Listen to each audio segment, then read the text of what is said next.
Salut les bienveilleurs, aujourd'hui je vais faire une prise de notes en live, c'est-à-dire que je vais découvrir un texte en même temps que vous, enfin j'ai commencé un petit peu à le parcourir pour sélectionner qu'il s'agit bien d'un texte qui m'intéresse, et cela intervient dans un débat, un questionnement que je me fais par rapport à certains mots classés, catégorisés, donner un type, ranger.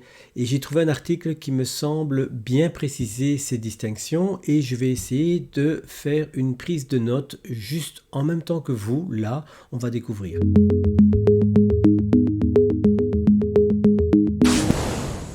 Alors le texte, c'est un article catégorisé et classé, classifié en biologie, Françoise Douard, inspectrice de l'éducation nationale. Soit, je trouvais que les distinctions étaient pas mal. Alors elle commence par dire que classer est une activité intellectuelle pratiquée dans toutes les disciplines.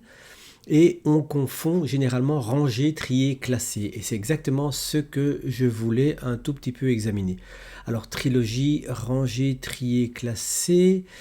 On va passer, j'avais déjà souligné ici ces textes-ci. Alors trier revient à discriminer des objets en fonction d'un critère. Donc là, je vais déjà... ça va être... Je vais pour le moment prendre le choix d'écrire tout dans une note et après je vais séparer avec des liens qui vont être créés. Donc trier, c'est discriminer selon un critère. Et c'est aussi établir des regroupements. J'aime bien ça, des regroupements. Alors effectivement, il y a une confusion entre ranger, trier et classer. Ça, je note. Alors, j'ai ici ranger, c'est ordonner. Donc, ranger, c'est ordonner ou créer, j'aime bien ça, une relation d'ordre.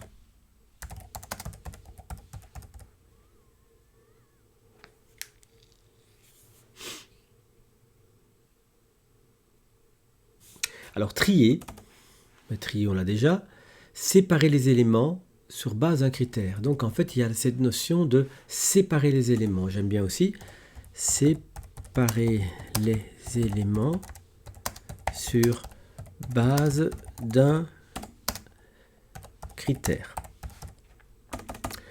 Alors je vois déjà aussi qu'il y a une distinction, il y a la notion de critère, il y a une notion de caractère sélectif, caractère, entre parenthèses sélectif, c'est-à-dire un caractère qui permet de faire une sélection, un critère. Je pourrais ajouter déjà propriété. Il faudra voir, c'est sans doute synonyme, c'est peut-être inintéressant de faire la distinction maintenant, mais ce sont des termes qui vont revenir, je le pense. Alors, séparer les éléments, ça c'est ce que j'ai déjà dit. Classer, c'est établir une classe, c'est construire un ensemble. Alors ça c'est intéressant. Classer, c'est construire un ensemble.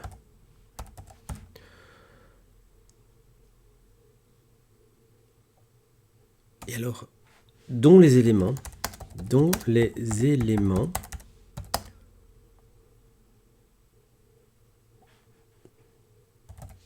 partagent une propriété commune. Je regarde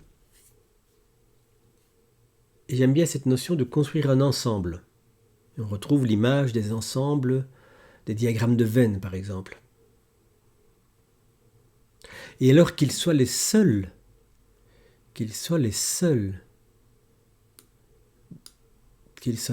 à avoir cette propriété. Non seulement c'est les seuls, c'est-à-dire que les autres ne l'ont pas, ou sinon ils sont dans l'ensemble, et dans l'univers de référence, il faut quand même qu'on délimite, je dirais, l'espace d'observation, parce qu'on ne s'occupe pas de l'univers tout entier. Donc d'abord, les éléments partagent une propriété commune, qu'ils sont les seuls. Sont les seul à posséder dans l'univers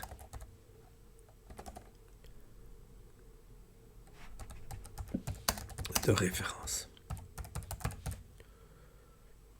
Donc c'est important cette notion dans l'univers de référence parce que sinon on n'a jamais fini en fait. Ranger, c'est établir une relation d'ordre entre les éléments. On l'a déjà dit. Établir, ranger. Je vais déjà mettre un petit titre ici. Ça, je vais voir un peu plus clair. Et classer. Alors, ici, je vais mettre un petit espace. Comme ça, je vais pouvoir voir un peu plus clair.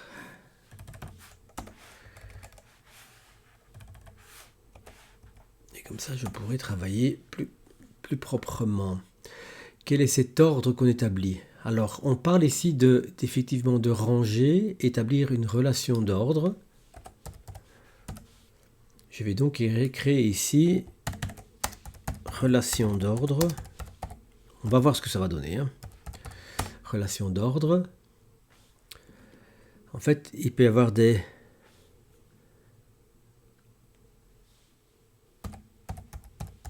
ordre continu, exemple la taille, le poids, oui. Et bien sûr, là on va pouvoir ordonner, mais on ne va pas nécessairement pouvoir trier, puisque il va falloir les mettre dans des catégories. Or, qu'est-ce qui fait la limite entre une catégorie et une autre? C'est-à-dire, en fin de compte, quel est le critère que je veux appliquer pour trier? Donc on voit bien qu'on peut avoir une relation d'ordre, mais qu'il va falloir, si je veux trier, établir des critères qui vont être plus ou moins artificiels. Ça, on l'imagine déjà. Par exemple, du plus grand au plus petit, du plus vert au plus jaune. D'accord? Un ordre induit par une variation continue. Ordre, voilà. Si la collection de départ contient peu d'éléments, le caractère continu de la variation est difficile à concevoir. Ainsi, quand la collection ne comprend qu'un petit élément de grande taille et un élément intermédiaire, effectivement, cette relation d'ordre continu est détectable si grand nombre d'éléments. Sinon, je pourrais croire que c'est discret, puisque j'ai un grand et j'ai un petit, et je peux avoir l'impression qu'il n'y a pas cette variation continue. Ça me semble intéressant. C'est la collection difficile à concevoir. Ainsi, la collection ne dépend plus. C'est le cas si je prends comme élément les trois ours et que je les range par taille. Le petit moyen, série une collection sur un seul caractère, savoir se nommer ces caractères.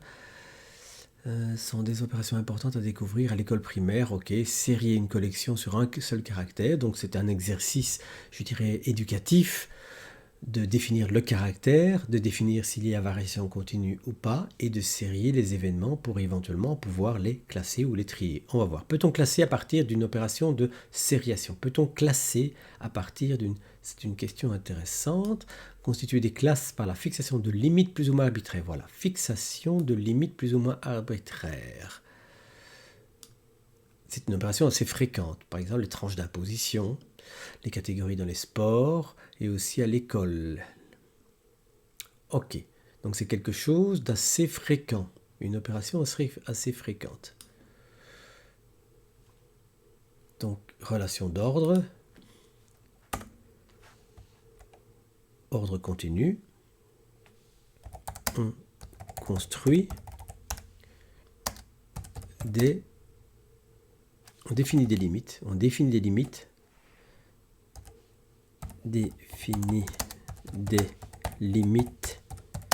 arbitraires pour pouvoir classer les éléments. Entre parenthèses, après les avoir rangés.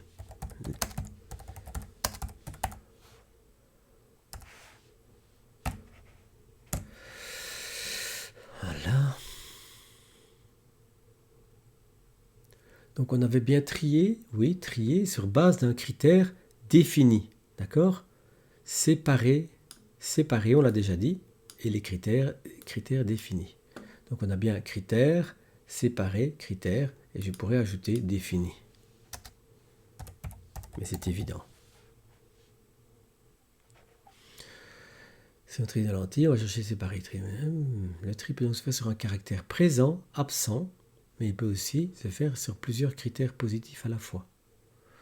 Le tri peut se faire sur un caractère présent, absent, vert ou non vert, mais il peut aussi donc se faire sur plusieurs critères positifs à la fois, journaux ou emballage.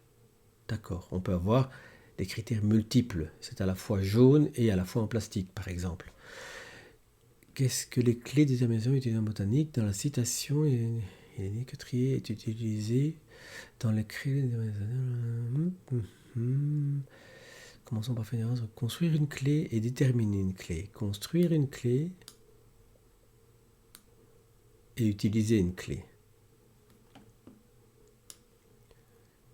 Celui qui construit une clé la fabrique pour un univers de référence précis. Flore des Alpes, que toutes les espèces. On peut retrouver l'école primaire, des situations de construction comme ces animaux. Oui, ok. La clé de détermination est un outil rédigé permettant de trouver tous les objets. Je vais passer, c'est un peu beaucoup. Est-ce que le tri aboutit à des classes? Le tri aboutit à des classes. Alors c'est marrant parce qu'ici on a tri et classé. Ça va être intéressant, ça peut-être. Le résultat des tris successifs a des classes réelles. Le résultat du tri aboutit à des classes. Des ensembles. Le résultat du tri aboutit à des classes.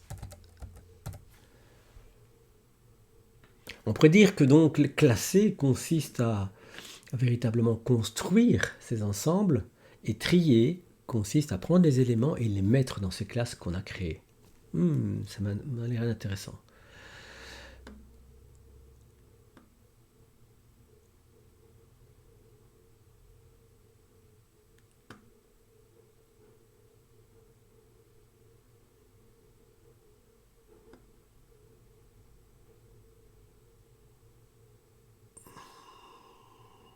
Donc voici, dans les clés de détermination, on aboutit au nom de l'espèce. Ce nom désigne bien une classe, la classe de tous les individus qui se ressemblent plus qu'ils ne ressemblent aux autres, même si en eux, ils ont des différences.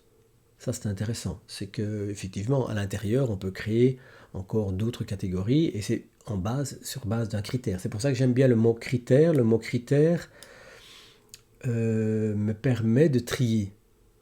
Alors qu'une propriété, c'est plutôt un qualificatif qui s'approprie, à mon sens, à un élément.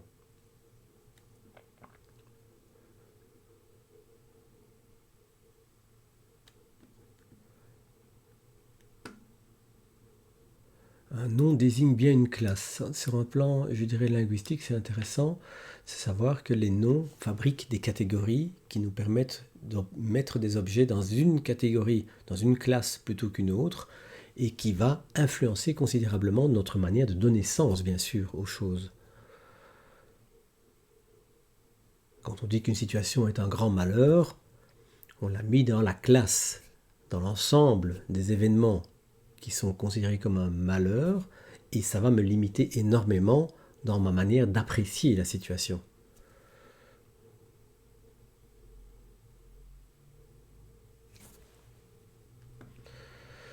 Les fameux papou apou et les fameux papou papa apou dans Gaston Lagaffe, très intéressant comme allusion. Classer, la définition des départ. Une classe est une collection d'objets qui ont une propriété commune dans l'univers, sont les seuls à posséder, on l'a déjà dit, mais on a déjà constaté dans les paragraphes précédents qu'on pouvait constituer des classes à partir d'une série ou à partir d'un tri. Effectivement, donc on a trier sur base d'un critère, et à partir de là, on va faire une classe, ou à partir d'une série, si j'ai décidé, de limites bien établies. Donc je peux peut-être le marquer.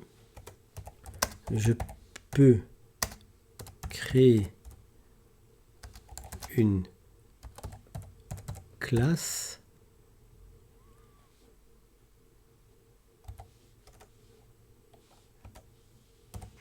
à partir d'un tri avec fixation de limite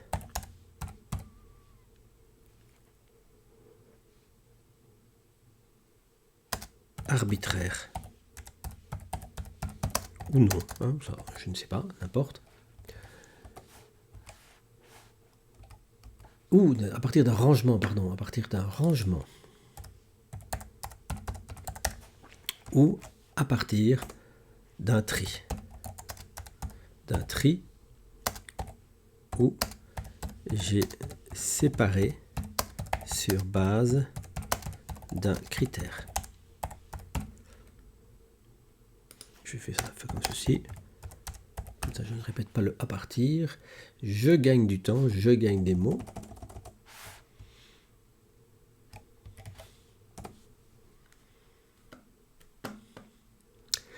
Alors, définition classe à partir. Une définition éclair, une classe, on en a déjà dit. À partir d'un tri, à partir d'une série, à partir d'une série.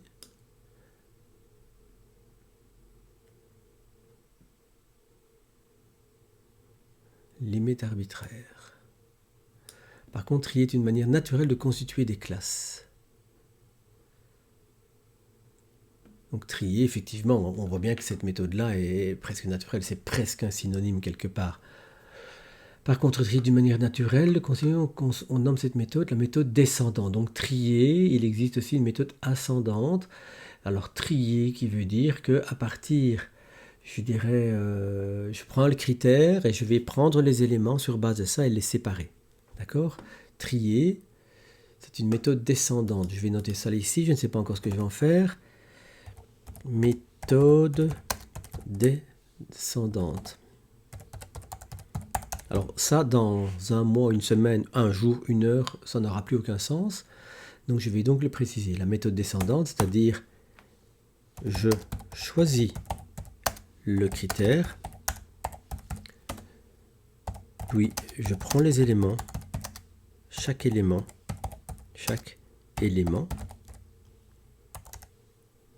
et je le déplace.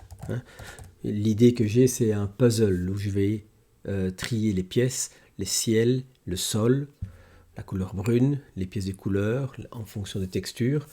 Et donc j'ai choisi un critère et je vais après regarder dans mes pièces celles que je vais mettre à gauche ou à droite en fonction de pièces de puzzle de ciel ou de sol. Méthode descendante, mais aussi une méthode ascendante qui recouvre le terme classé. Voilà, nous suggérons de remplacer ce classé par groupé. Donc en fait, classé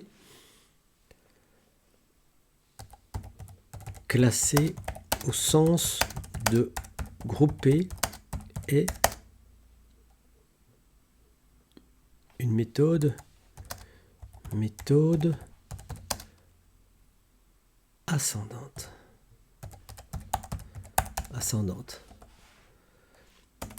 En fait, je sépare les éléments.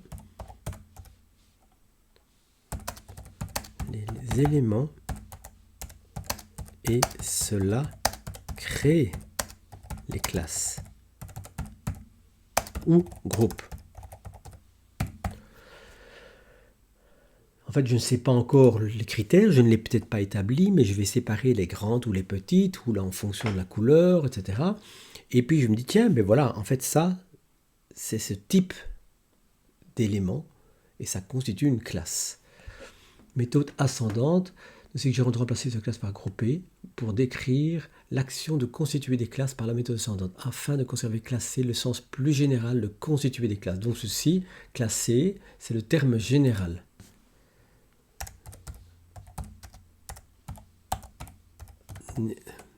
Général, oh là là, ça ne va pas ça, hein.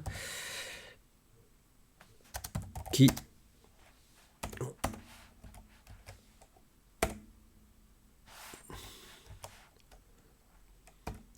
général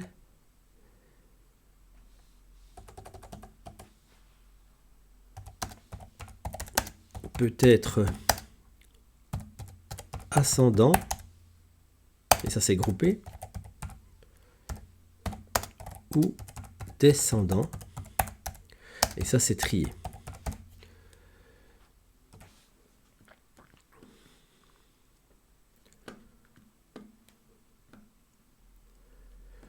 Comment procède-t-on pour grouper? On va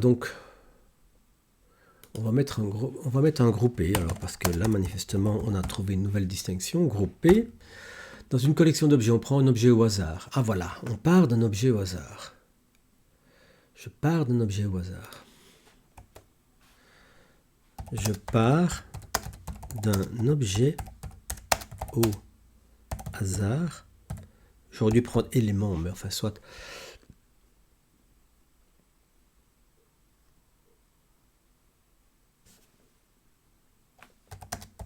Puis un autre. Et je compare.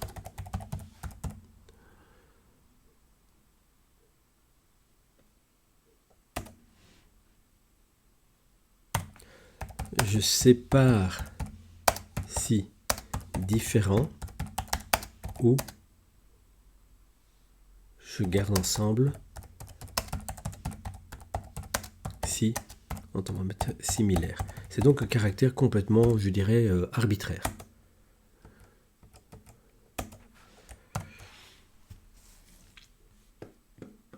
On prend un objet au hasard et on compare au premier. Assez ressemblant, on les laisse ensemble. On prend l'objet suivant de la même façon, c'est ce qu'on fait naturellement des élèves naturels quand on donne une collection d'images. Un enfant prend une première image et classe directement. Ok. Comment représenter facilement la relation d'inclusion?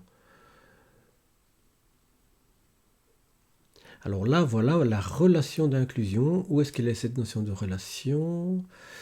Il n'y a pas une notion de relation, non, on ne l'a pas encore définie. Mais la qualité de la relation est importante et ça va faire beaucoup, je dirais, d'influence sur notre manière de classer dans des rubriques, dans des catégories ou en créant des liens qui justement sont sans précision de la qualité, de la nature de la relation. Quand je le lis une note avec une autre note, je ne sais pas exactement pourquoi, sauf si je le mets dans une phrase, pourquoi je l'ai lié. Alors il y a l'arbre de classement et les emboîtements. On trouve des est-ce que trier et regrouper peut clairement se distinguer? Donc ici, arbre de classement, arbre d'emboîtement, je ne sais pas de quoi elle veut parler. Il arrive ainsi après une sortie dans un arbre arboré auquel les élèves ont ramassé des feuilles mortes. Chaque élève se trouve devant une collection de feuilles. Si on donne la consigne de séparer les espèces, isoler des tas composés de feuilles qui se ressemblent plus entre elles qu'elles ne ressemblent aux autres, on incite à procéder par la méthode ascendante et donc à grouper les feuilles qui se ressemblent. On groupe par ressemblance. D'accord? Je groupe par ressemblance. Ça, c'est intéressant. Je groupe par ressemblance. Grouper, c'est fabriquer un groupe. Trier, c'est séparer.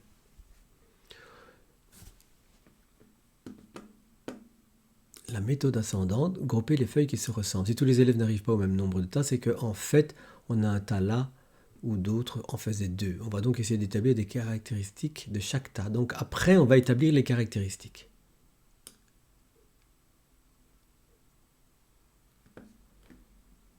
Ça crée des classes ou des groupes.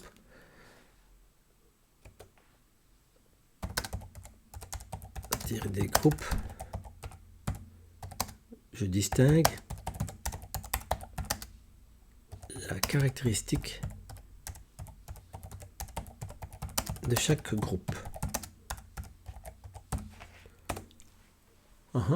Intéressant. Et éventuellement refaire le tri nécessaire. Et là, effectivement, si je vois que ça ne correspond pas, je peux repasser dans le triage et je peux après, alors caractéristiques établies,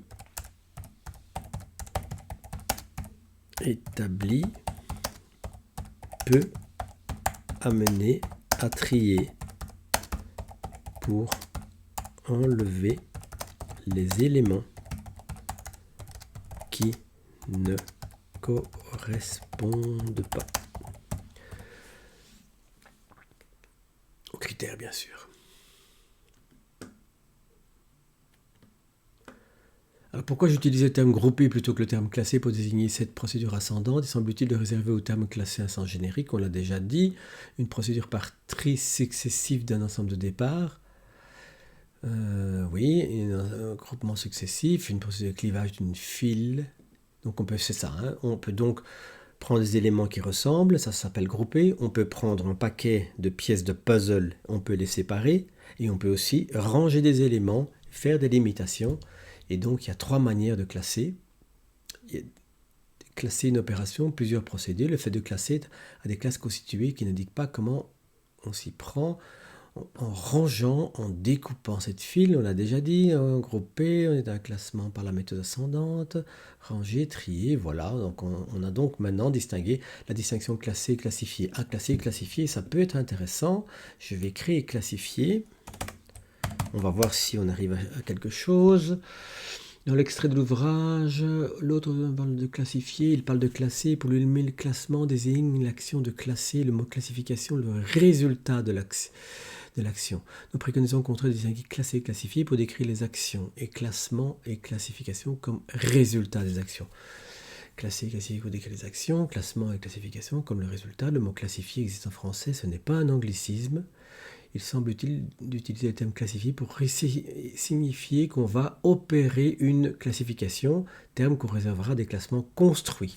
Donc en fait, on pourrait dire classification. En fait, c'est un classement construit.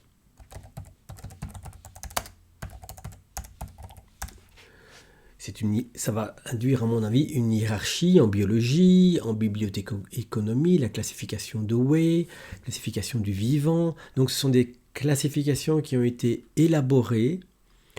Donc, une classification est donc définie par son objectif et sa méthodologie. Ça me paraît intéressant. Un classement construit par son objectif et sa méthode.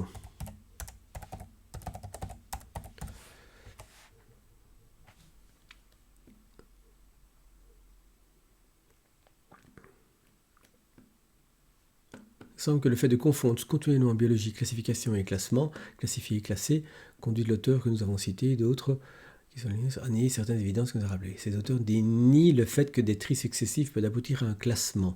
Ainsi, on confond tri et classement. Lorsqu'on s'oppose, on confond tri et classement lorsqu'on s'oppose dans une classification invertébré ou vertébré.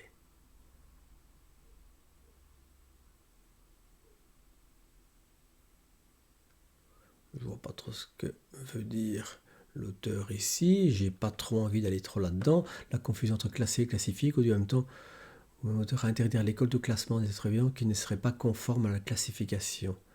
Donc vous voyez ici qu'effectivement, je dirais classer un caractère subjectif, classifier un caractère objectif, c'est-à-dire qui se rapporte à une classification qui a été préétablie avec une certaine méthodologie, un certain objectif.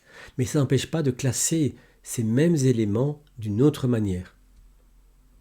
D'accord ? Donc classification, je dirais, c'est relativement objectif.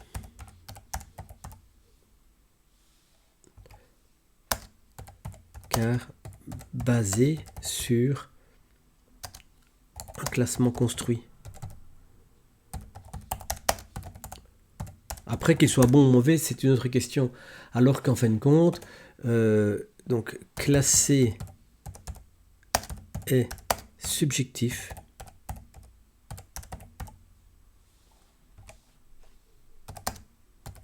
Classifier est objectif. De nouveau, là, je ne cherche pas une quelconque vérité, j'essaye simplement d'être clair avec moi-même. C'est-à-dire qu'en fin de compte, j'ai besoin de ça, je ne savais pas avec précision c'est quoi la distinction entre classifier et classer, mais pour moi, voilà, en fait, classer c'est subjectif, c'est-à-dire que j'ai établi des critères, des paramètres qui vont faire que ces ensembles existent, des propriétés qu'on ne va pas retrouver ailleurs, parce que si c'est ailleurs, je vais le mettre dans cet ensemble, et classifier, par contre, c'est quelque chose, et là j'ai plus en tête l'idée d'une hiérarchie, d'une classification officielle, formelle, à laquelle je ne peux pas déroger. C'est-à-dire qu'en fait, c'est un critère extérieur. Alors cet objectif subjectif, ça veut dire qu'en fin de compte, les critères qui définissent les classes sont les miens, ou sont ceux qui ont été définis par un corps de sciences, des scientifiques ou qui que ce soit d'autre. On ne va pas aller trop loin là-dedans, on va quand même ici catégoriser, ça c'est intéressant.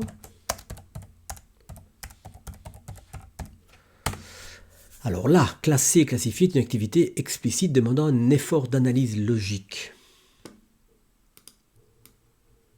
On peut apprendre à classer. Ça, c'est intéressant. Il existe aussi une activité mentale équivalente qui est implicite et non consciente. Catégoriser est une activité implicite et non consciente.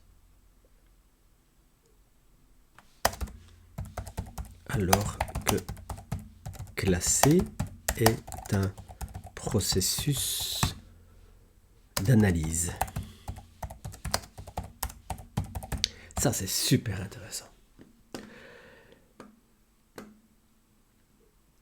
Le terme catégorie désigne généralement un ensemble d'objets ou d'éléments divers considérés comme équivalents d'un certain point de vue. Jusque-là, on est exactement dans les mêmes termes que pour une classification. Des catégories pour découper le réel et l'arbitraire.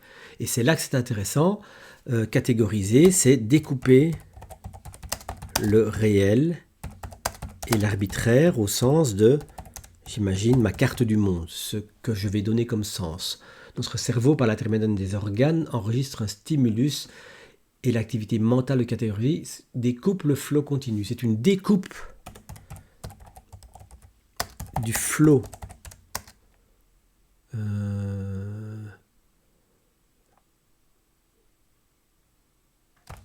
du VACO.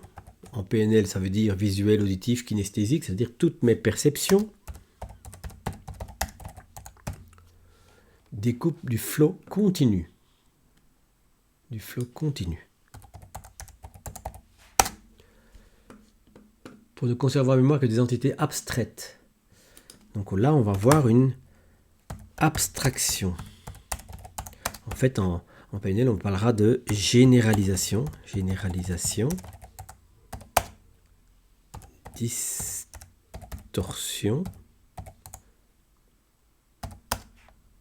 Et omission.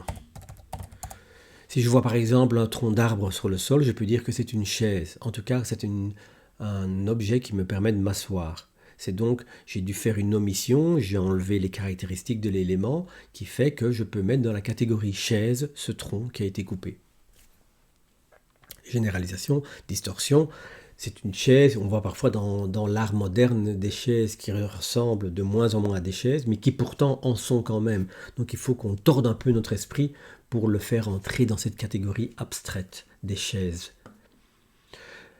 Je suis capable d'identifier des éléments comme le ciel, les arbres, les troncs. C'est ça que je vais utiliser pour donner un nom, bien sûr. Ces catégories sont évidemment conditionnées par les mots qu'ils désignent. Bien sûr, c'est lié aux mots, lié au vocabulaire.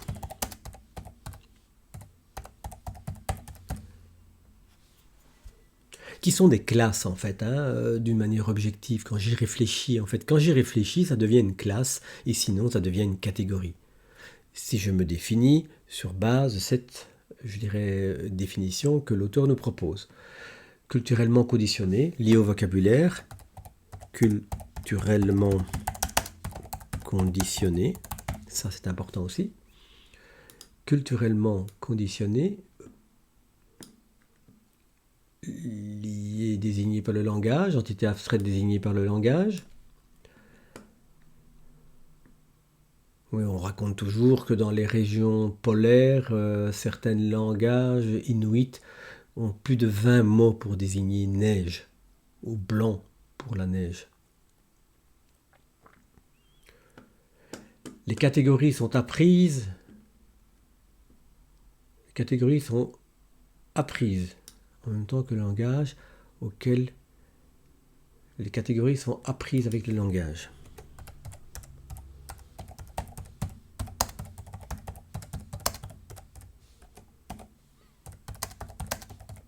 De l'importance d'avoir un vocabulaire riche, car vos distinctions que vous serez capable de faire seront beaucoup plus efficaces, pointues, spécifiques.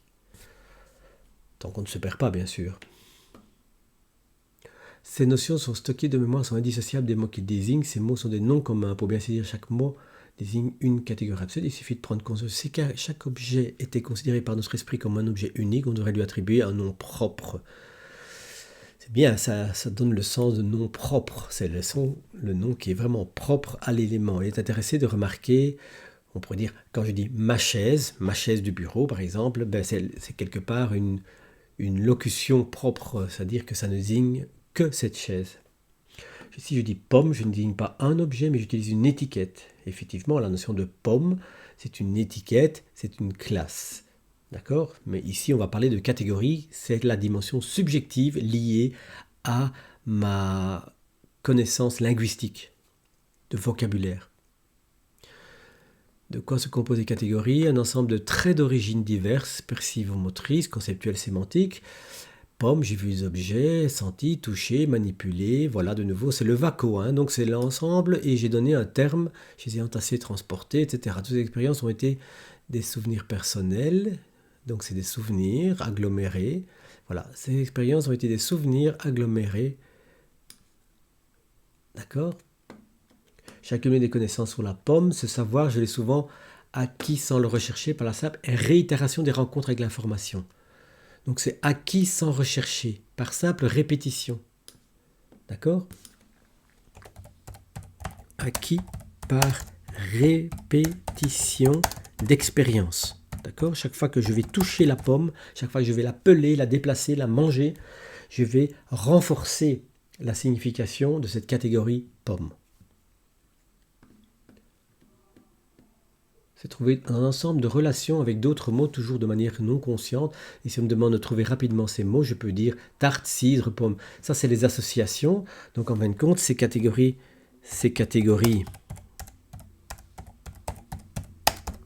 en fait, les mots sont associés à d'autres catégories. Et là, je vais mettre pomme, cidre. Au hasard, hein, au hasard. Pardon.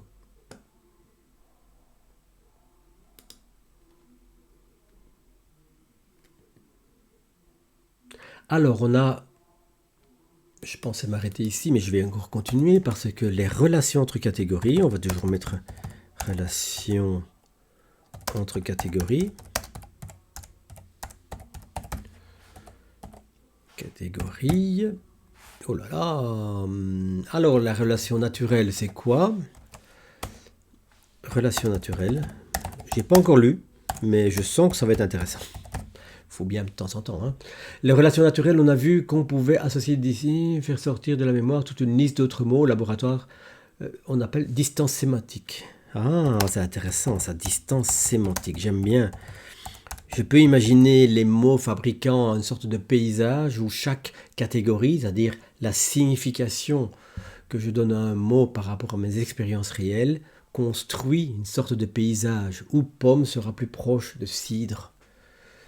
Et poire de pomme, et poire dans le sens bonne poire de naïveté. D'accord? Faible distance, relation thématique, telle qu'on la retrouve dans les dictionnaires analogiques. Et c'est là, voilà, donc distance sémantique, analogie, bien sûr. Alors dans les dictionnaires analogiques, pomme, cidre, tarte, aussi des relations d'opposition, chaud-froid, relations naturelles, d'opposition,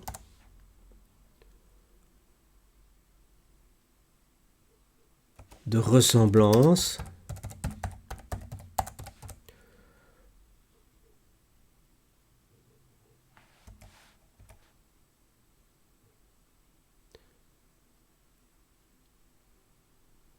distance sémantique, c'est le temps que l'on met, le temps qu'on l'on met pour trouver un associé. Temps pour trouver terme associé. Relation d'analogie, relation de raison d'opposition, de d'analogie, j'imagine qu'il doit y avoir beaucoup, excellent moyen, voilà. Relation d'inclusion. Aussi, parallèlement aux autres relations, des relations d'inclusion. Et là, ça, c'est probablement important. C'est ce qui fait que je vais faire des nouvelles classifications en disant le bateau contient des étages, qui contiennent des pièces, qui contiennent des panneaux, qui contiennent des boulons. Organisation hiérarchique comme les classements et classifications. Donc, si je dis canari, vous pouvez répondre jaune, champ, titi, mais vous pouvez aussi dire oiseau et vous pouvez dire la classe dans laquelle le canari se trouve avec l'aigle. C'est souvent le cas. La catégorie logique s'établit progressivement et n'est vraiment opérationnelle qu'à la fin de l'école primaire, mais surtout elle n'a pas de caractère de généralité. Fruits et légumes, assigner un élément à une classe. Les personnes qui cherchent par exemple les abricots sur l'écran de la balance, on en vit. Ah oui, dont on vient de parler, sont une tâche qui consiste à assigner un élément dans une classe. Et c'est ce qu'on fait en fait. On imagine bien que le responsable de rayon fruits et légumes a défini des classes et qu'il a mis les abricots dans la classe des fruits, par exemple. L'assignation n'est possible que si les classes ont été établies selon une procédure logique et trop souvent, les catégories naturelles ont des frontières floues. Ça, c'est une théorie, je ne vais pas rentrer là-dedans parce que ce n'est pas dans le texte, mais c'est la théorie des prototypes d'Éléonore Roche. Quand je vous dis d'imaginer un oiseau, vous allez probablement plus penser à une mésange, à un canari qu'à une autruche. Pourquoi? Parce qu'une autruche est bien sûr un oiseau, mais loin dans la catégorie, c'est pas un prototype, ce n'est pas l'animal auquel on pense en premier lieu quand on pense à un oiseau. Et pourtant tout le monde sait très bien, ou un pingouin si je me rappelle bien, qui est un animal qui a des plumes, ou je dois un peu vérifier, mais d'ailleurs on va vérifier tout de suite.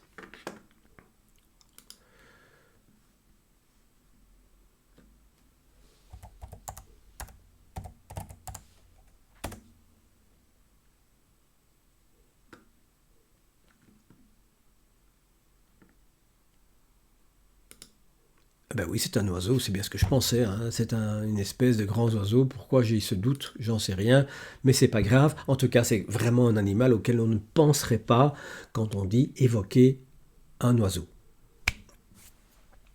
C'est pour ça que ces classes sont effectivement les personnes qui cherchent les abricots, l'assignation est trop souvent de manière floue, qui font qu'un même élément pourrait bien se trouver dans une catégorie comme dans l'autre. Sur le plan logique, une classe est constituée par des éléments qui possèdent une caractéristique qui ne possède pas les autres. Alors bien sûr, la liste des catégories par les balances fait objet, bon, on va passer, catégoriser les mots, les choses. On va s'arrêter là. On va s'arrêter là avec ce diagramme. On va maintenant ouvrir ceci et ce que je vais faire là maintenant, c'est que je vais créer un certain nombre de petites notes. Je vais le faire ici manuellement pour ne pas vous perturber avec des plugins. CTRL X, je vais le taper ici, nouvelle fiche. Et voilà, relation entre catégories. Et je vais CTRL C. Si je tapais les titres sans les fautes, ce serait bien. Donc là, je le fais véritablement à la main. Il refuse bien sûr les dièses. Vous pouvez mettre des majuscules ou pas. C'est comme vous voulez. Relation entre catégories. Voilà déjà une petite fiche qui est fabriquée.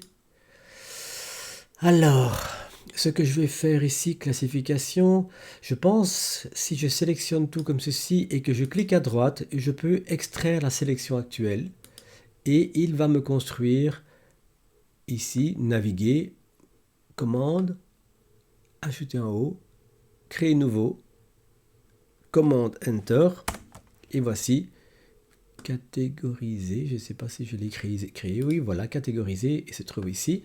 Je vais donc pouvoir aller beaucoup plus rapidement. Clic à droite, extraire la sélection naturelle, commande Enter, grouper,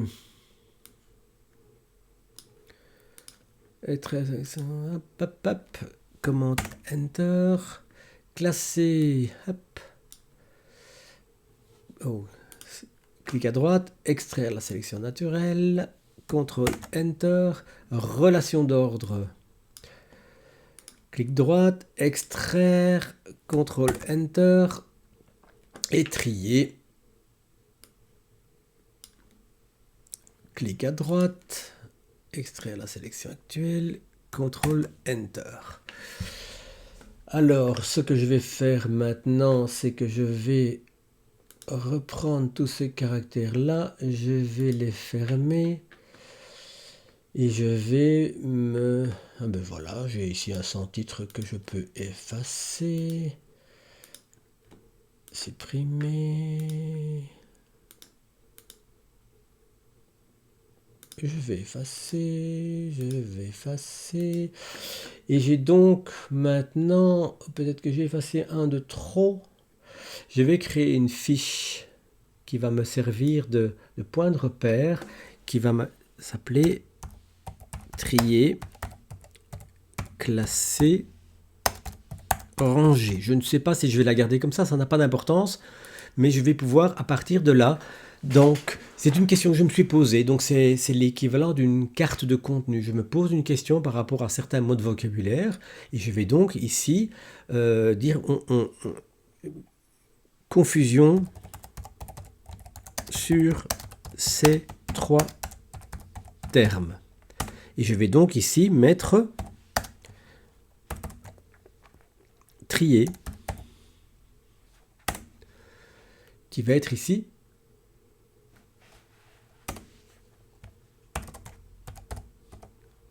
oh là là, classer et ranger. Normalement, je pense que je les ai tous. Hein. Où est-ce que j'ai mis ranger? Où est-ce que j'ai mis ranger? Je crains d'avoir... Je vais un peu annuler tout ça.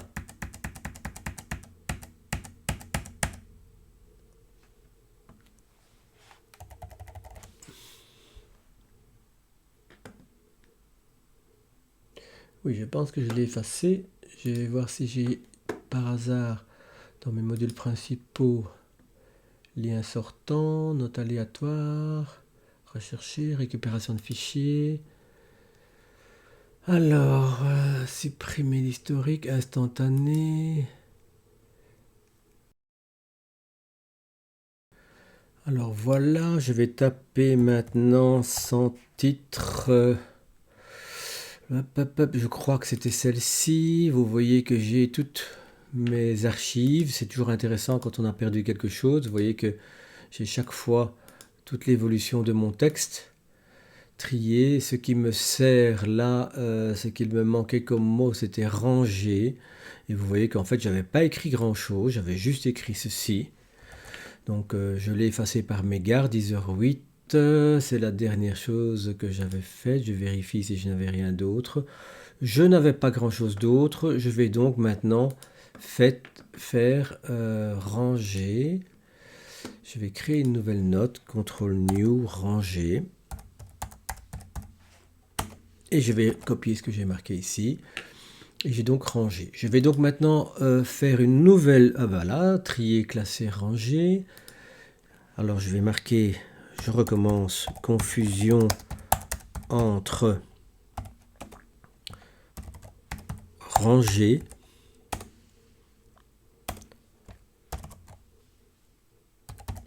classer et trier.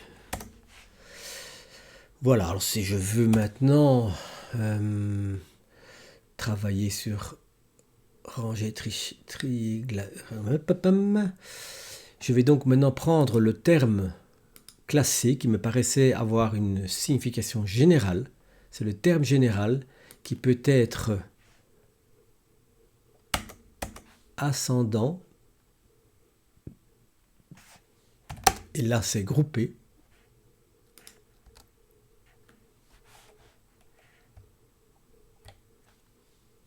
Voilà. Ou descendant. Trier. Je vais mettre 2 points.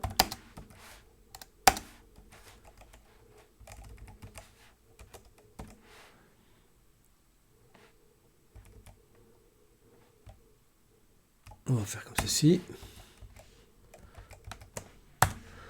Peut-être ascendant, descendant, trier ou ou fruit d'un rangement.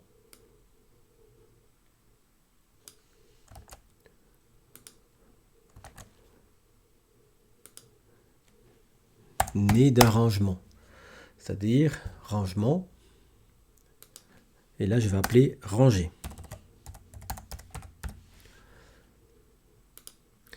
Descendant, trier, je pense que je n'ai qu'à faire ça, et grouper, j'ai ceci. Donc si maintenant je dis classer, ça peut être ascendant, grouper, trier ou ranger. Alors, à distinguer aussi, j'avais quelque part classification, oui, classification, classer. Je vais donc maintenant, dans cette note-ci, classer, définition, construire un ensemble dont les éléments partagent une propriété commune, qui sont les seuls à posséder propriété commune.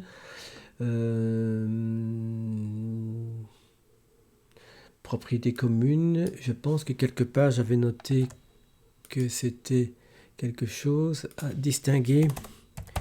Distinguer classer de classifier. Et là, je vais utiliser le lien classification. Classification. Et je vais lui mettre un synonyme. Comme ça, je ne fais pas de répétition. Ou je peux faire classifier. Voir classification. Ou je peux mettre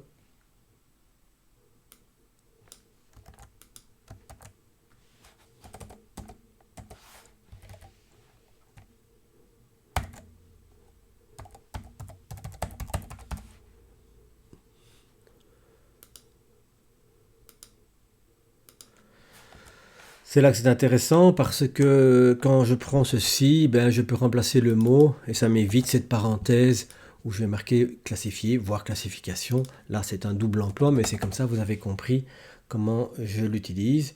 Je vais mettre une séparation. Alors, classer, terme général. Je peux mettre quelque chose que j'utilise assez souvent, c'est je définis un parent. Pourquoi je mets les doubles points?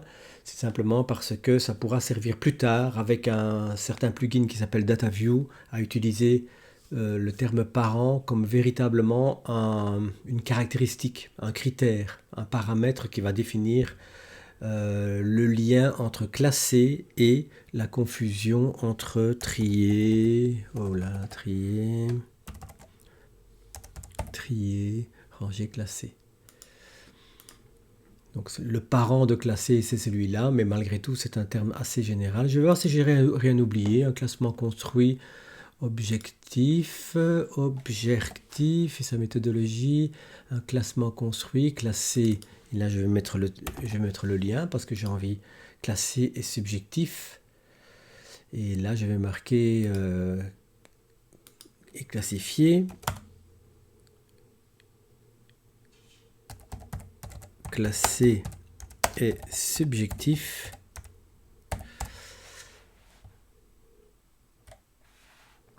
Voilà. Je vais maintenant, si je devais maintenant travailler, ça c'est une carte de contenu, et je vais commencer par classer, et je vais l'appeler, si je veux travailler, je ne vais pas entrer là-dedans, parce que sinon on est parti pour la gloire. Je vais simplement ici corriger ce trier qui est avec une majuscule, alors que je n'en veux pas. J'ai décidé personnellement d'utiliser des minuscules pour les noms de fichiers et d'utiliser des majuscules pour les noms de folders, mais c'est exactement comme vous voulez. Par contre, ceci est un titre, donc là je fais exactement ce que je veux. Je choisis le critère et là je ferai de nouveau, j'en créerai un nouveau. Donc, je dirais que c'est synonyme de propriété, de qualité, d'accord, critère permet de trier. Voilà, on a donc maintenant, voilà, si je regarde, voilà, trier, ranger, classer, il y a une confusion entre les trois. Si trier, c'est discriminer selon un critère, je vais mettre un lien, établir des regroupements, je ferai un lien avec ensemble, établir des regroupements, catégoriser, je l'ai vu ici, c'est une activité impliquée non consciente, une procédure d'analyse logique, découper, un flow continu, et là je ferai plein de liens avec les perceptions, etc. Donc la notion de catégoriser, je l'ai déjà dit ici. Voilà, catégoriser, c'est une forme c'est une manière de classer, mais qui est assez inconsciente en fait. D'accord? Voilà, je ne vais pas aller plus loin que ça, synonyme de propriété. Vous avez vu que j'ai ainsi un départ avec des notions qui sont classées. Je peux de nouveau le mettre ici. Et voilà, je peux travailler avec ça de manière groupe, voire groupé, écrire les classes ou groupe. Groupé, je l'ai ici. Je distingue la caractéristique de chaque groupe, caractéristique. Et là, je vais mettre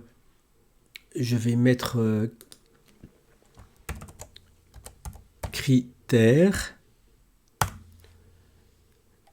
Et là, je vais mettre caractéristiques. Caractéristiques. Comme ça, de cette manière-là, je peux véritablement travailler avec des synonymes et je m'en sors toujours. Je peux toujours tirer mon plan. Voilà, je pense que la vidéo était déjà assez longue. Je vais maintenant en rester là. Vous voyez que j'ai créé avec ceci catégoriser, classer, classification. Classification, oui, classifier. Peut-être que je devrais le renommer en classifié. Comme ça, j'ai utilisé tous des verbes.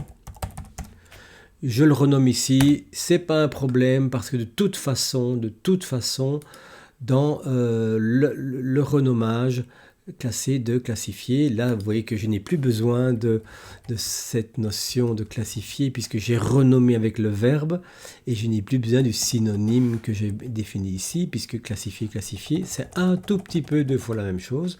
Voilà, j'en reste là. Vous avez créé ici catégoriser, classer, classifier, critères, grouper, ranger, relation d'ordre.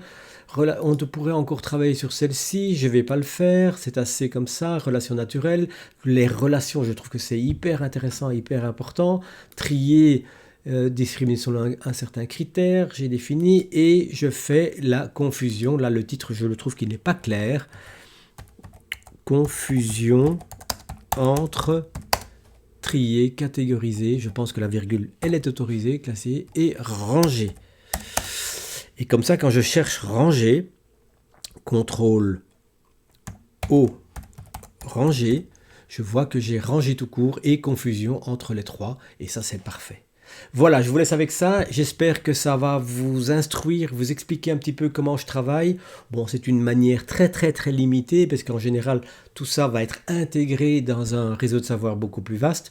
Ici, on a vraiment décidé de partir de une seule note qui a créé 5 ou 6 ou 7 petites notes soi-disant atomiques, mais qui regroupent une idée. Et on était parti pourtant d'avoir créé une note globale où j'avais tout mis. Je ne m'encombre pas avec des liens au départ parce que ma réflexion, elle doit se faire d'une manière assez globale. C'est pas parfait, mais c'est comme ça que j'avance et c'est comme ça que j'espère que vous avancez aussi. Allez, à bientôt.